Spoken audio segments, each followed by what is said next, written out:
But easy to find this spot because here's the volume control right here. This is the slider. You see the capacitor is blocking any DC from getting out of this AVC circuit and on into this part of the radio. And look, it's a very simple thing. I just find the volume control, which is easy to find. One terminal is connected to this ground bus here. Notice this ground bus has no symbol, grounding symbol on it. So I don't think this is a connection to the chassis. I think this is a connection to essentially a bus wire or series of wires and connection points in the radio. But it should be easy to recognize that. And the other side will be this. And that's the point where I want to hook up my test instrument. Okay, so let's take a close look right down in this part of the radio, and you can see where my close-up camera is aimed. So here's the volume control. There's the switch terminals on the back. This is one of the power wires that goes right out to the plug. And here's the 3 terminals up in here for the volume control, right in here. Now, one of these 2 outside terminals is the one I want to connect to try to read the AVC voltage. This was my plan. So it should be an easy thing to determine which one's which. So what I see right away, I see a pretty large wire here. Continues on up here. Continues on over here to the light bulb. I think that's a 120 volt light bulb in this radio.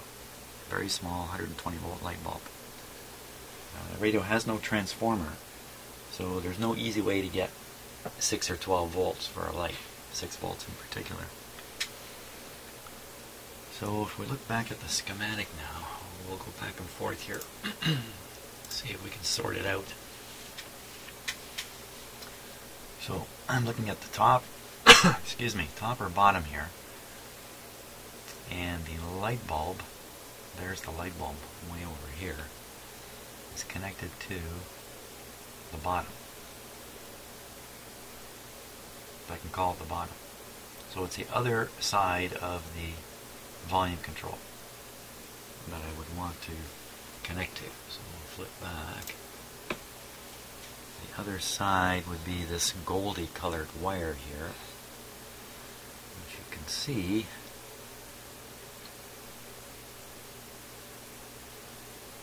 is connecting to a very busy tube pin. Sometimes busy tube pins are in fact just connection points and they don't actually go into the tube. And off that point is, I'm looking for something I can identify, small capacitor, pile of wires in the back there.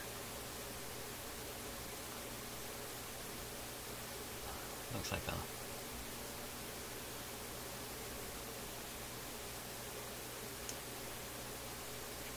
a little tiny resistor. Oops.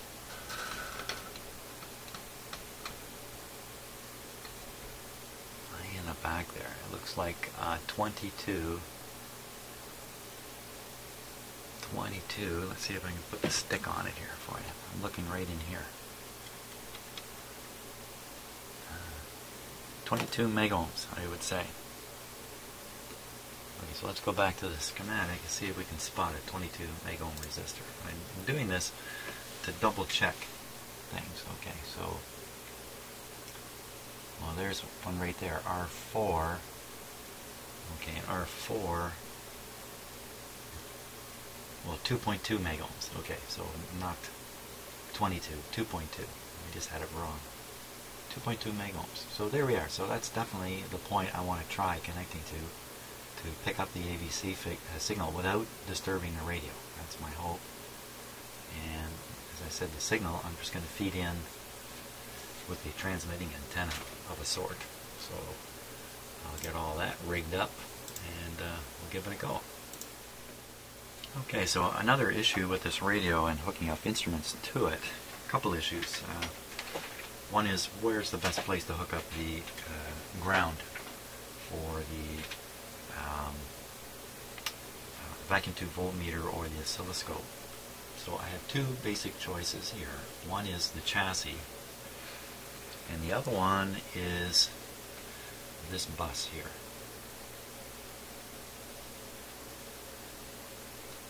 So the best choice in this case is to hook up on this bus here. If I hook up on the chassis, there's a chance I'm going to introduce a hum into the radio. I'm better off hooking up here. And the thing I have to keep in mind is that even though the radio itself is plugged into an isolation transformer, which means I essentially cannot get a shock to earth ground from the radio, I can still get a shock between points in the radio. Once I hook up one of my instruments, which are earth grounded or power system neutral grounded, however you want to say it, I will have introduced a ground onto the chassis or onto this wire, depending upon which one I use, and from then on I can get a shock between various points in the radio and anything else that's connected to the power company neutral, earth, ground, whatever you want to call it. So in other words, if I was standing here in stock feet with the radio not connected to any instruments, I could probably get away with touching almost anything with one finger. I personally wouldn't try it. I have too much doubt in everything I think of that I wouldn't want to risk my life or anything like that on such a test, so I would never do it. In fact, I'm extremely averse to getting shocks. That's what happens in this business after a while. You become well aware of circumstances in which you can get a shock. So, so once I connect an instrument to this wire, I have to be a little extra careful. I'm always being careful in my shop. I'm always insulated from ground, the cement floor below me. I'm often sitting in my chair. It's got plastic wheels. My feet are off the ground, etc., etc. I watch out for what my knees are touching because I have grounded objects near my knees, things like that. So I don't talk about it very much, but I'm very, very careful to make sure I'm personally not grounded. So I think that's the objective, and I'm going to try and hook up the VTVM ground to this point. So ground to here, and on the other side of the volume control, the other terminal of the voltmeter, and we'll see what we start getting here, and we'll try to see if it's affecting the operation of the radio, which is what I'm doing my best to avoid. I'm trying to do my very best job here. So now you can see in the background, back behind the close-up camera here, the antenna I've got positioned. This is the transmitter antenna. These are the leads that are going to feed it the signal from the signal generator. Right now, my signal generator, you can see it through all this stuff. Keeps banging into one of my microphones there. Is 455, not the right frequency to start with. I'm going to tune the radio to 700, and we'll set this to 700.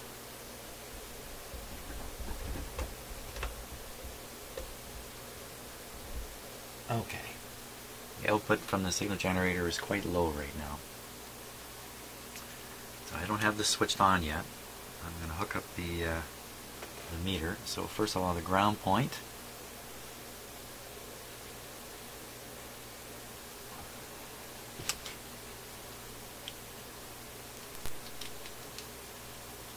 And the lead to go with it. Okay, and this is the test probe. Good. Eventually I'll clip it in there, but right now I'm just going to want to do a touching type thing. Okay, a little safety check here. Everything seems to be okay. Let's plug it in.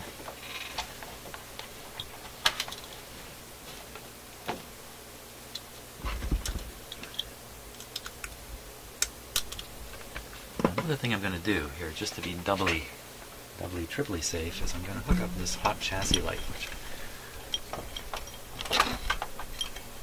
I don't use a lot since I introduced the isolation transformer. I will hook it up. Now what will happen here this may cause a hum, so I'll have to experiment with it a little bit, is if the chassis should go hot at 120 volts or something around there, this red light will come on up here. It's just a way to keep me vigilant as I do this. I don't expect it's going to come on, but let's see what happens. It really shouldn't come on, but then, of course, I've never been fooled before. Let's turn on the meter here. Okay, I'm expecting a negative voltage. Pretty small one, in fact. We'll probably tune in a regular station to start with. Just double checking. Everything looks good. It's the first time I've had this on.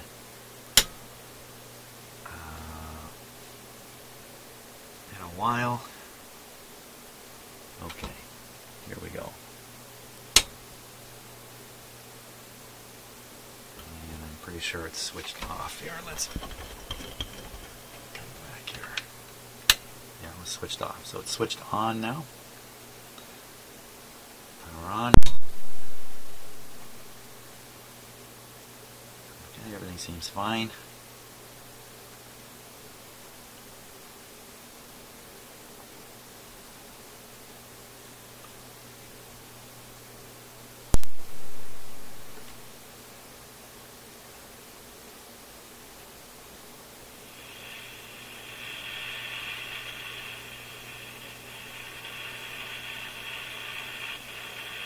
There we go. Let's see if we can find a radio station.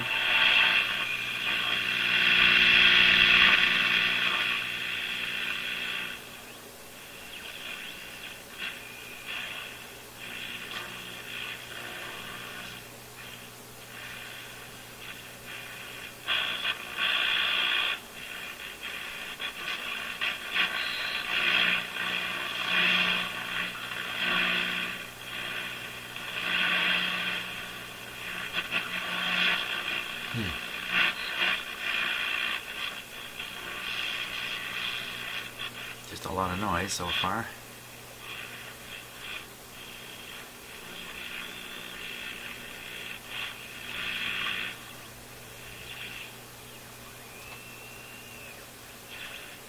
Well,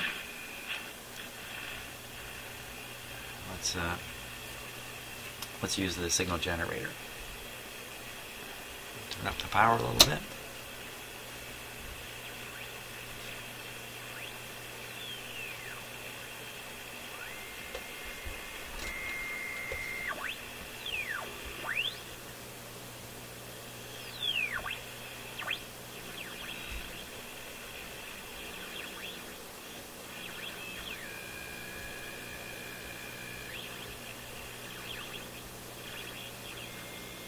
Well, it's a start. Now, one thing that went through my mind was, should I align this radio before doing this work? And I think the answer is no. If any of these components that I'm going to change are knocking the alignment off, when I change them, if they are doing that, if they're detuning the radio, then if I compensate by retuning all the IFs, I'm not doing myself any favors. It's much better to change the components and then tune the radio. And if that is the case, if one of these components is detuning the radio, maybe desensitizing the front end of it or something like that, as I change it, we should notice a significant improvement in the operation of the radio. Okay, so the next step would be, let's actually read that negative voltage. So we should be looking at this meter. There it is. Pretty good voltage there. That's on the 15 volt scale. That's 4 volts. Put it on the 5 volt scale. It does not seem to affect the radio one bit, and I'm hooking this up.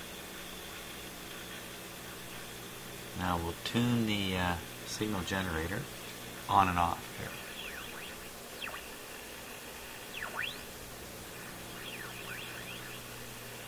There's two distinct peaks. As I sweep through it, there's two distinct peaks showing up. 1, 2. So the alignment is bad on this radio. That's what that suggests to me. And yeah, wow. Now I'm in a quandary now. So the alignment may be bad because of some of these components I'm going to change. So I think I'll stick with the first plan.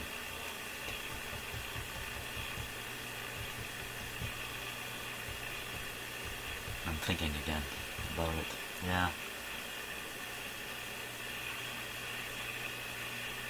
You know what? Maybe the alignment is in order.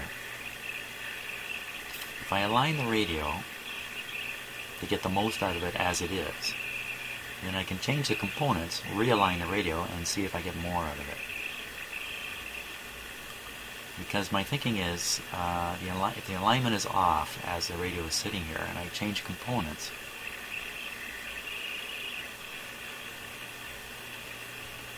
the radio's performance is likely to go downhill, especially if it's been aligned to compensate for weaknesses in the components. So maybe the first thing to do is a quick alignment. It doesn't have to be anything pretty. Okay, so we're going to hook up the meter here. It doesn't really matter which way I do this as long as I know which way I've done it. Okay, I clip this onto the AVC point here. There we go.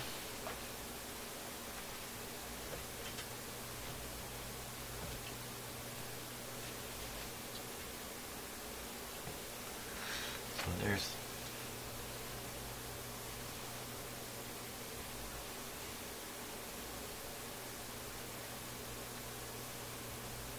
some kind of hand effect here. Doesn't seem to be consistent at all.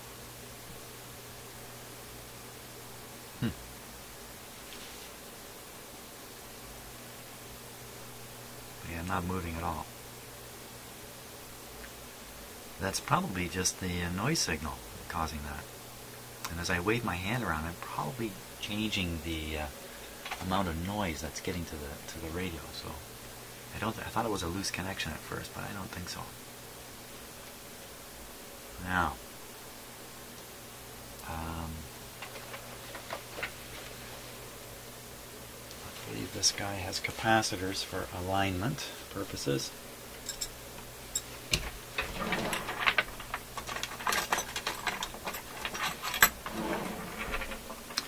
What I want to do now, I want to switch this back to 456.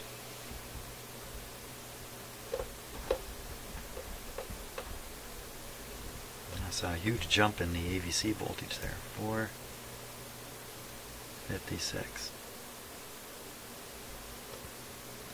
If you're watching the meter, you can read the frequency numbers here. We'll start way off. We're down at 420.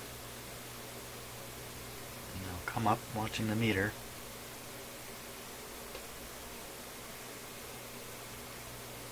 Okay, it's coming up there at 443. It's coming up, peaking, 445. Back down. I kind of hesitated there and then went, nope, what's that? That's what is going on. That's some kind of noise signal, I believe, entering the radio. I should have the volume up.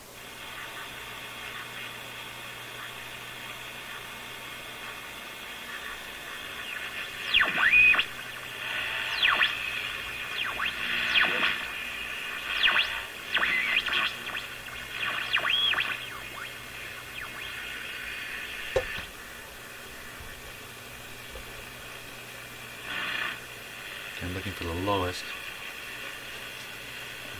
reading I can get.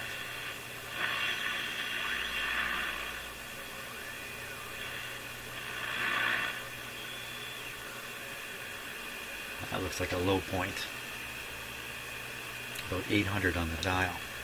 Now we'll add in this IF frequency here. Signal, here we come.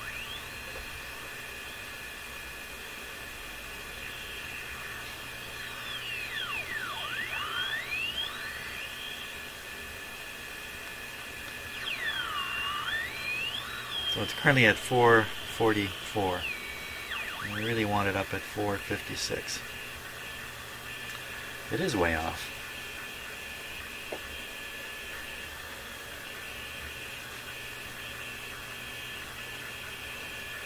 You can hear it slightly, so I'm going to carry on with the alignment here.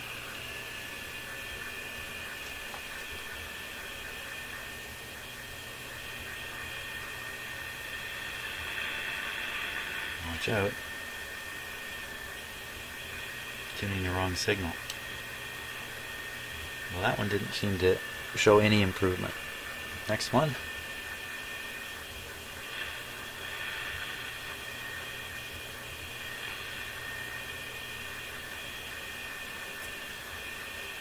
There's so much noise.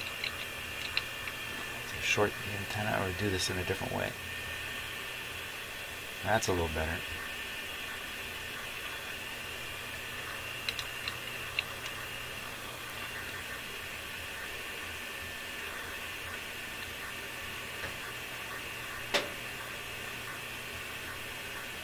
A little bit of a peak there. Let's see what's happening. Change the frequency.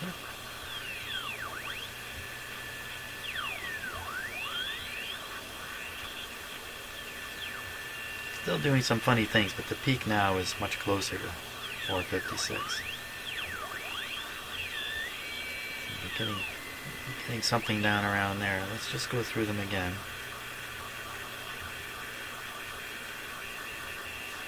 .456.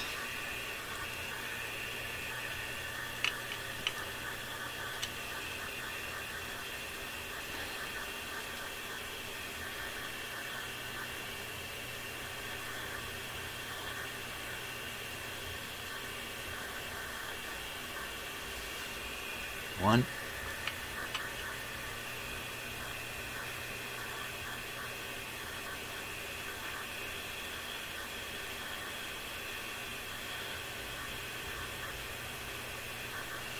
There we are. One transformer, now the other.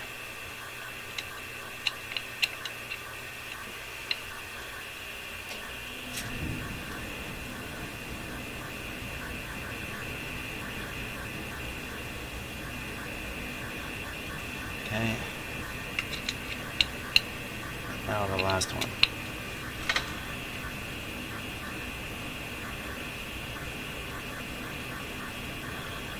Okay, we eked out just a wee bit more signal there. Let's just go through it again. Down and out. Okay, so I'm just going to sweep the IF frequency up through 456. Here we come. Two peaks very clearly. 456 and 445.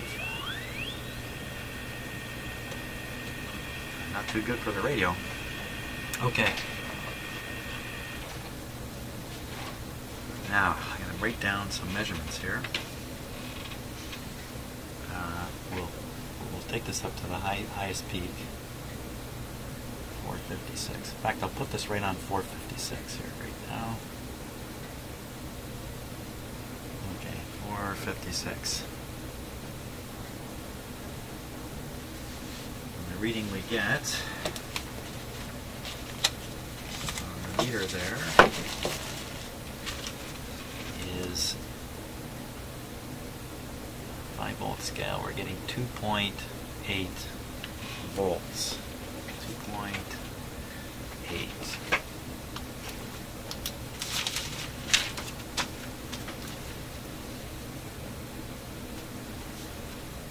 2.8 volts negative ABC voltage.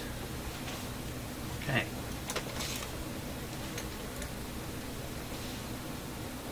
Now I need to leave my signal generator output settings alone. Leave everything alone. I can't move the radio. If I move the radio a little bit, you know what? I'm going to end up moving the radio relative to that antenna. And look at that. that's not so good. Somehow I have to fix this antenna. So when if I rotate or move the radio, it moves with it.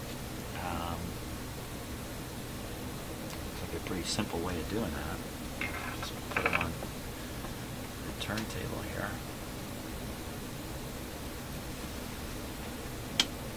And a huge difference, of course. Turn this down. So I've lowered the output of the signal generator. Is it going to stay put, or is it going to fall?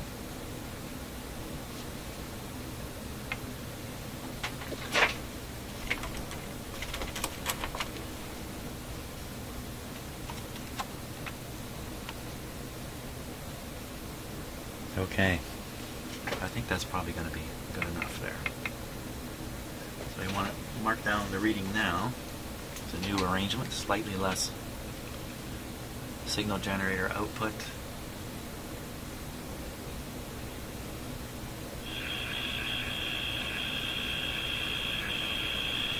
Let's just double check here. It's behaving the very same. So here's the 456 peak.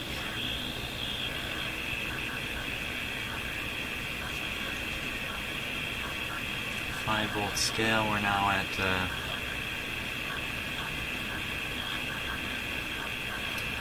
1.6 volts.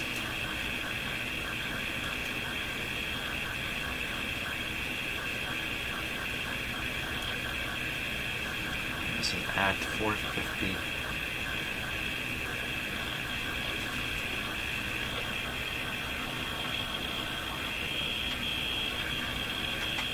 456.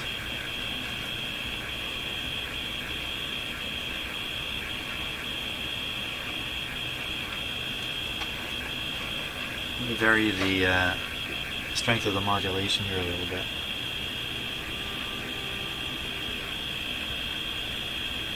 Okay.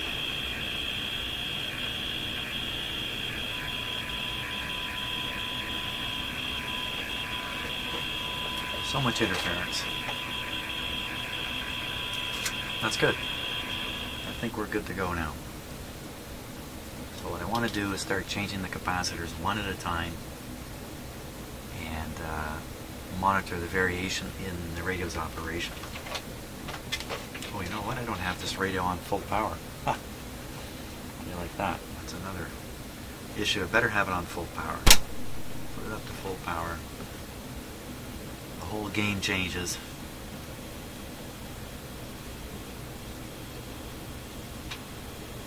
That may have affected the local oscillator frequency, everything. Give it a moment.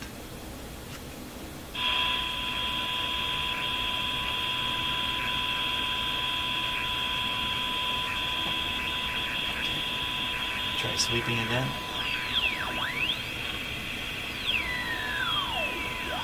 Same double peak.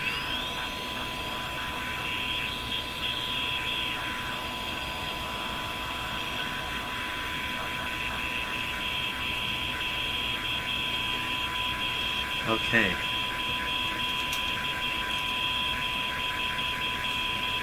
New reading.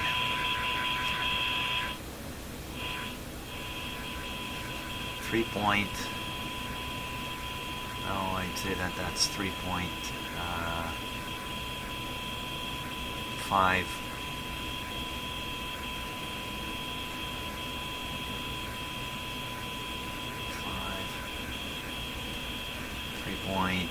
3.6. Sorry about that. 3.6 volts. ABC voltage. 456. Full power. Okay. Now, I must not touch any of that equipment at this point.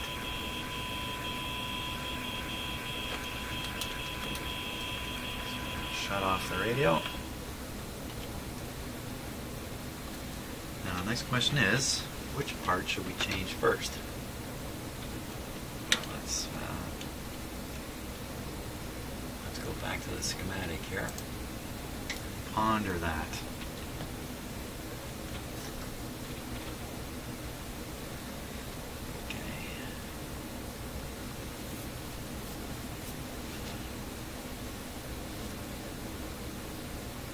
I'm feeding in an IF frequency.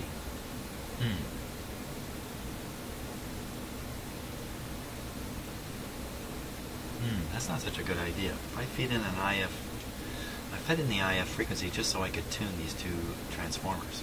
That's done now. I should go back to putting a regular AM antenna type signal in here.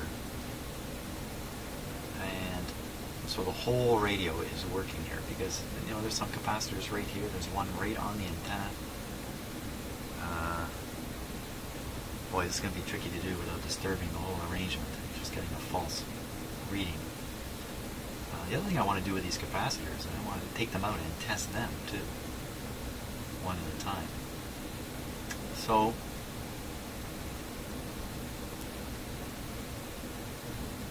I think I gotta change the setup.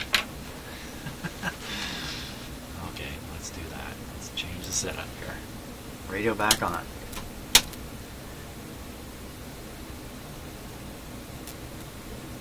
Let everything kind of warm up and get going.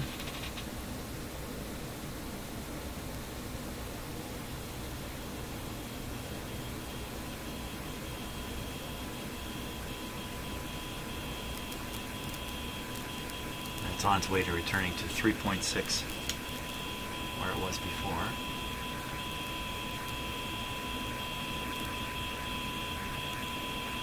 Okay, so I'll set it up so we can tune it in directly on the radio. The radio's at about 800.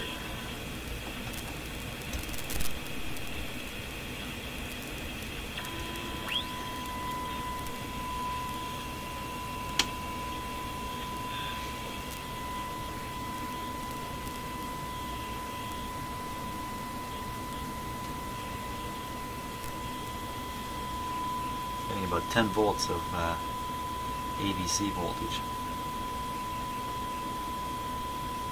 Slowly drifting downwards.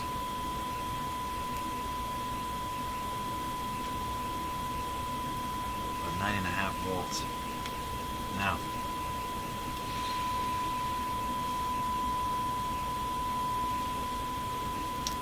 I'll reduce the output of the signal generator.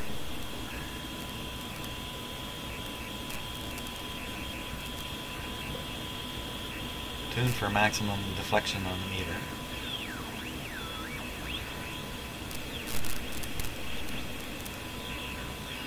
Interesting. Right in there. Hear another beat frequency. There's the real reception. Well, I think that little wiggle in the IF is what's causing the second.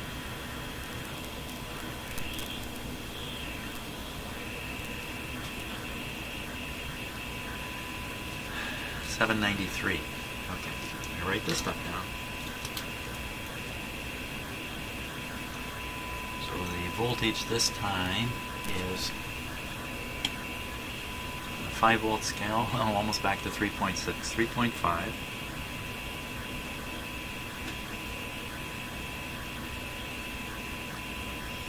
The frequency we're at is 793 kilohertz. We're on full power.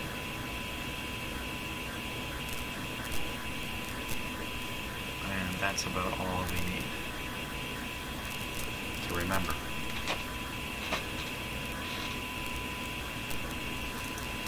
Okay. There we go. I'm ready, finally. Finally ready to do something.